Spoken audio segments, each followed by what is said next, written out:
What's up, everybody? Thanks for stopping by my channel. Esteemed Queen and Metallic. I guess that's my hood making my hair look like that. But anyway, what's up, y'all? Thanks for stopping by my channel, Esteemed Queen and Metallic. Be sure that y'all like, share, and subscribe, and hit that notification bell down below so that way you get to know when I post all of my tea talks. I hope everybody is doing well, swell, striving, and surviving, child. I mean, these streets is talking. A lot going on. Not about us, them. But needless to say, I'm not going to tarry too long. There's a couple of different tea talks I want to get in today before I have to run off to my other activities for the day. So all of my church announcements, as you already are aware of, are down below. Now, we need the tea talk. We need to tea talk. So go ahead, get your water, get your glass, whatever it is that you're sipping on, get it and bring it close. Bring it real close. This tea talk here is sponsored by everybody's anger. Everybody's hostility about certain things, regardless if it's something that's cause and effect that affected you, or if it's a cause and effect someone else did, and so happens, you kind of got that ripple effect going on and you still feel it. We need to have a tea talk about this. So, a lot of times when we hear someone say, let me know what's on your mind, we say, what's going on, what's happening, or even ones who say they have an open door policy, meaning that you can come and talk to them about anything at any given time. There's no restrictions, there's no restraints, there's no prohibition for you to come and actually feel like you're in a safe place environment, to be able to discuss certain things. And a lot of times, I know for me, a lot of times when the anger or frustration or irritation comes into play regarding anything that I have to do, it's based off of a couple of different factors. If you're big on, self-checking and making sure that you're doing as right as possible, it can be a little conflicting when others feel like your venting should not be part of, like a therapy, It's just like if you were to go to one of your friends and you tell them about something, right? If you have a coworker, you go talk to them about something, okay? These are all elements of venting. But what we're missing is the fact of, though we are venting and we're letting things out and we're expressing things so we're not suppressing them, we also have to keep in mind that, how you see smoke? You know what I'm saying? Some people may smell it first, but you have to see it too, It's one of those type things. There's two different elements, what's causing the venting and why the venting is needed. What's the effect of it? So we need to have a tea talk about this. Now, I'm going to always use myself as a story time because I actually have one for this. And I remember a while back, I actually took on a work assignment where the work assignment didn't really entail a lot of the details. It just told you an outline of the position and what it is that you got to do. So by the time I really got into the position, it was just like, wait, I don't remember if I signed up for something like this or not. But needless to say, I'm here. I'm going to see this through. I'm going to see this to the other side, to wherever else I need to go next from here. So from A to B, right? And so even with me stating like, hey, this makes me uncomfortable when a supervisor or someone says something in this magnitude. Like you can offend people if you get too big-headed. You can disrespect people with what you say. You can make it so that, a lot of your actions have a lot to do on the play on words describing your character. So if you're arrogant, people will think you're rude. If you're cocky, then people can think you're an asshole. And if you think that, you got an answer to everything, then you a jackass. those type of things. But what I want to keep in mind with this tea talk is the fact of when I took on that work project, what they were requiring of me once I started, it really took me out of my comfort zone because I'm not a big talker in real life. I'm more of an action person. I'm not a real big talker. And so,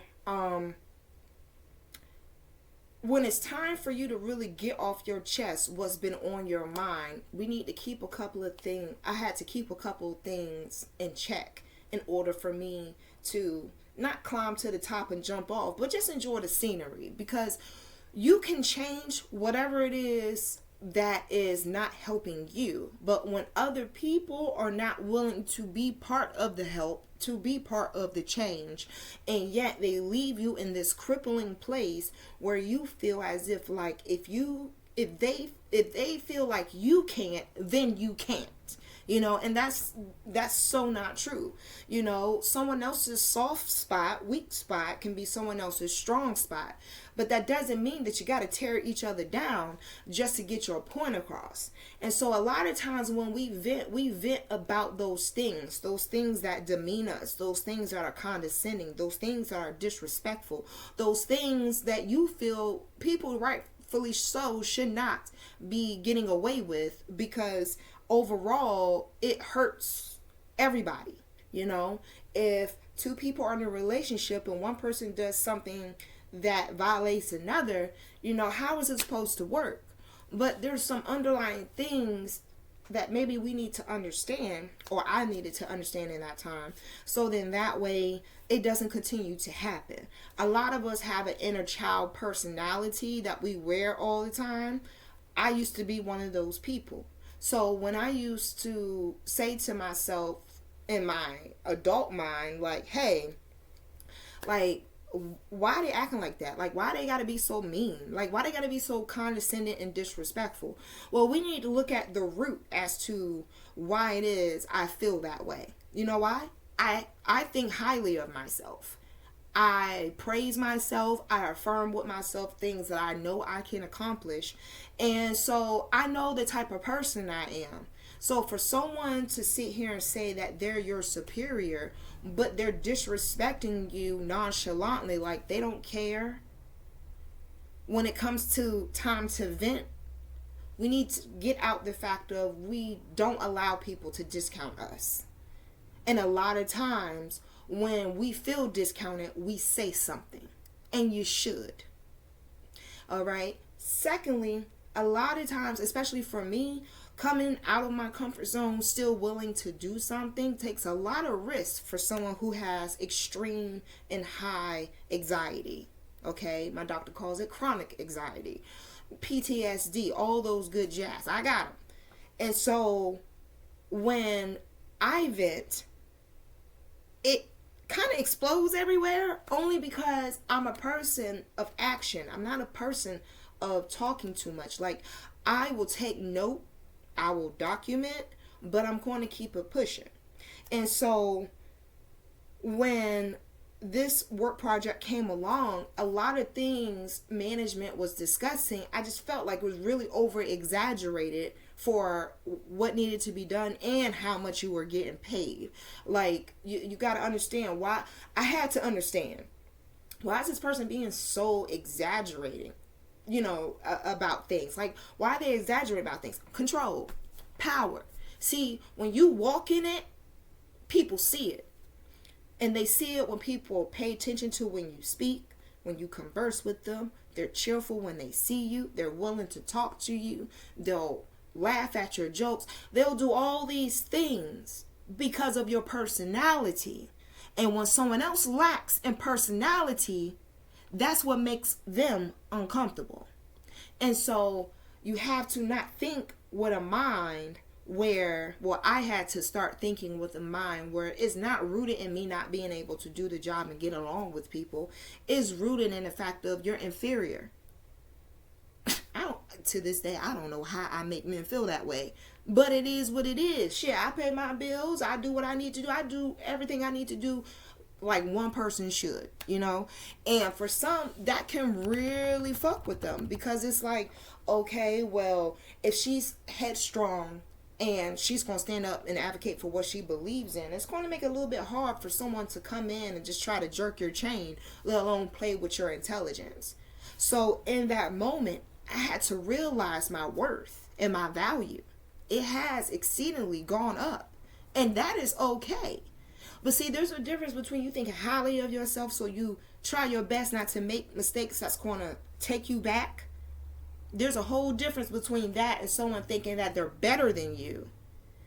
And so happens, since they feel that way, not knowing your capabilities or who you are, they feel as if like just because their open door policy is iffy and some timing, that means what they have to say is 24/7.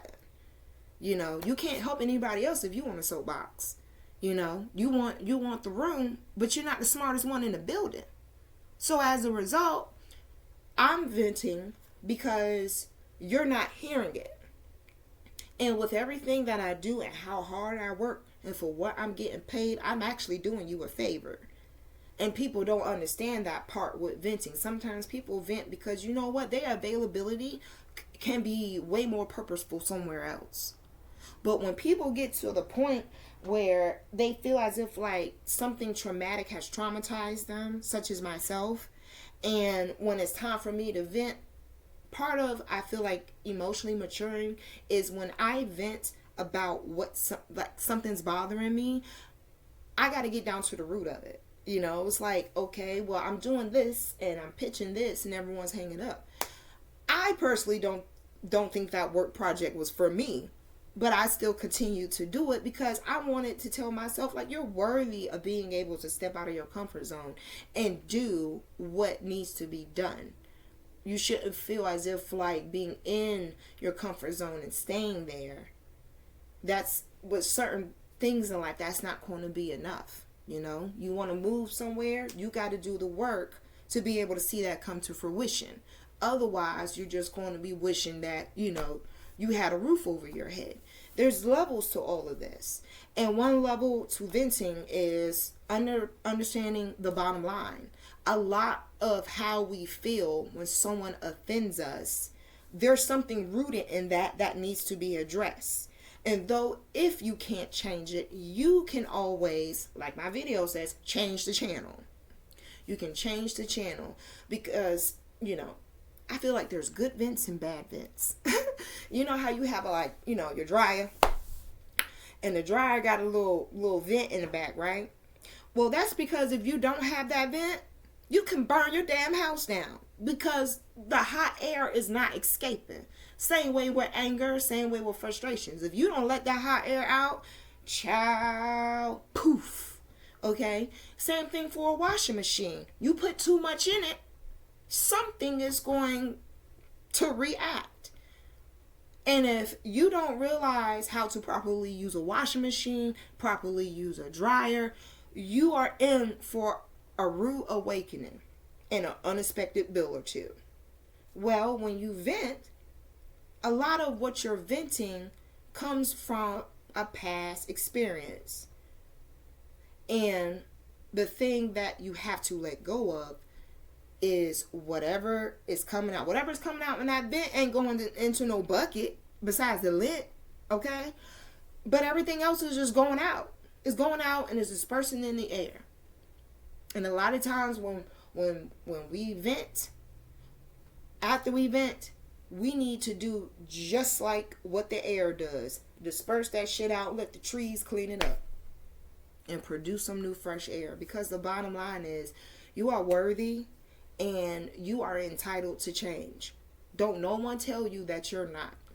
And I learned that through this tea talk, this past couple of weeks that I've been missing.